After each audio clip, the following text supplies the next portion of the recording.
রিমি আর নীর পরিচয় হয়েছিল কলেজে ভর্তি পরীক্ষার কোচিংয়ে। প্রথম দিকে কেউ কারুর দিকে তেমন তাকাতো না, কিন্তু একদিন ক্লাসে সবাই নিজের নিজের নাম লিখে পাশের জনকে চিঠি আকারে একটা গোপন বার্তা দিতে বলল স্যার। রিমি লিখল, আমি এমন কাউকে চাই যে আমার চুপ করে থাকা কথাও বুঝবে। চিঠিটা ভুল করে গিয়ে পড়ল নীরের হাতে। নীর শুধু একটা লাইন লিখে ফেরত দিল, তাহলে আমাকে চিনে নাও, আমি বুঝি নীরবতার ভাষা। সেদিন থেকেই তাদের গল্পটা শুরু হয়। চোখে চোখে লাজুক হাসি, ক্লাস শেষে হালকা কথাবার্তা, সব মিলিয়ে কলেজ জীবনের সবচেয়ে মিষ্টি সময়টা যেন রঙিন হয়ে উঠল। কিন্তু একদিন রিমির বাবা মা তার বিয়ে ঠিক করে ফেলল বিদেশে থাকা এক ছেলের সঙ্গে। রিমি কিছু বলতে পারছিল না, চোখে শুধু জল। বিয়ের আগের দিন রিমি তার পুরনো চিঠির খামে একটা নতুন চিঠি রাখল।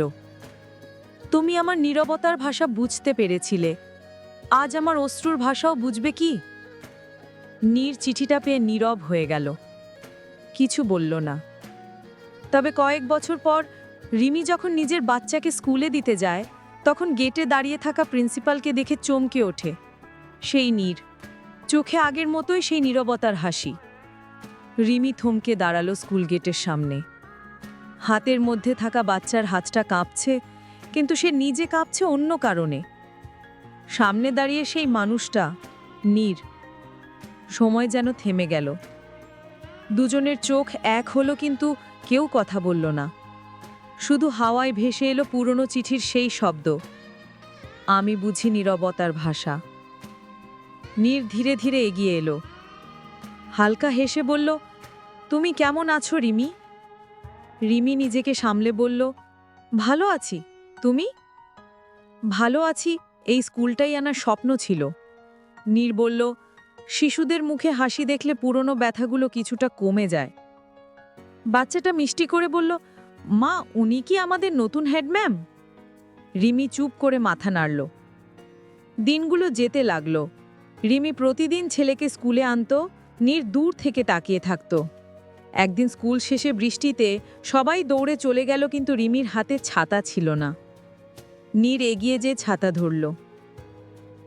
রিমি অবাক হয়ে তাকিয়ে বলল, তুমি এখনো আগের মতোই যত্ন নিতে জানো? নীরের চোখে এক ফোঁটা জল।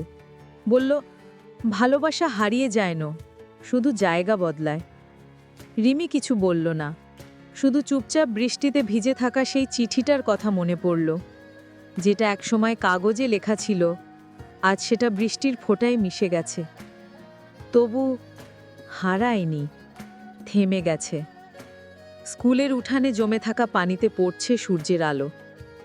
রিমি গেটের কাছে দাঁড়িয়ে ছেলেকে নিয়ে বের হতে যাবে, ঠিক তখনই পেছন থেকে নীরের কণ্ঠ ভেসে এলো, রিমি, একটু সময় হবে?